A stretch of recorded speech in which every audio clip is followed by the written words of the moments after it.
ఆ మహానుభావుడు మనం అంతా కలిసి ఇలా ఒక కుటుంబంగా జీవించుడికాయ నేర్చుకోవచ్చునిగా. ఆ కాన్వకేషన్ ఇట్లాంటివి వచ్చినట్లు మారుమోసి పొందడమే. ఎవడన్నా పట్టుకొచ్చారంటే ఆడ వడ్డించే వాళ్ళు ఎవరన్నా చూస్తూ ఉంటే ఆడ తీసుకొచ్చి చెప్తాడు, ఆ వడ్డించే ఆయన తెలిసిన ఆయన సబ్ కలెక్టర్, కానీ ఈ వడ్డించే ఆయన తెలిసిన ఆయన హెడ్ మాస్టర్. ఎవరు చెప్తుంటే వాళ్ళు వడ్డిస్తూ ఉండేది ఆశ్చర్యం. వాళ్ళ దీనితో చూస్తుంటే భోజనం అయిపోయిన తర్వాత ఆకులు ఎత్తేస్తా ఉంటే ఆయన ఎవరు రిటైర్డ్ కలెక్టర్, ఆయన ఆకులు ఎత్తేస్తున్నాడు. ఈయనెవరు ఆయన ఆర్డీఓ, ఈయనెవరు ప్రిన్సిపల్.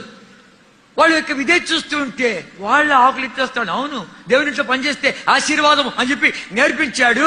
ఆ ఆశీర్వాదం చూశారు, అనుభవించారు. మీరు రండి, ఆకలేయండి, భోజనం ఎత్తండి, ఇది మనం ప్రకటిస్తా పోవాలి. ఎందుకంటే నీకు దీవుని తెల్లే, ఆశీర్వాదం తెల్లే. కనుక చేసి చూడు, నువ్వు దేవుడు మందిరంలో చిన్న పని చేసి చూడు. అన్యాయస్తుడు కాడు. ఆయన ఇంటిని ప్రేమించు. జాతి, కులము, గోత్రం. ఇప్పుడు బాప్తిజం అంటే ఎట్లా తేలికైపోయింది. ఇక రొట్టె విడిచడం అంటే తేలికైపోయింది, క్రయంతో వచ్చింది.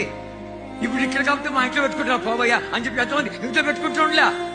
ఏమైనా క్రయం చెల్లించావా అని గిట్టక పడక పారిపోతున్నావే, 2గా 3గా అయిపోతున్నావే. ఎట్ల సంగతి ఇది ఆరంభం. కాస్త విను. క్రయము చెల్లించబడొచ్చు. భక్సింగ్ గారు తర్వాత ఆరాధన, మళ్ళా ఇవన్నీ గంటలు గంటలు గంటలు గంటలు. అర్థమైందా? గంటలు గంటలు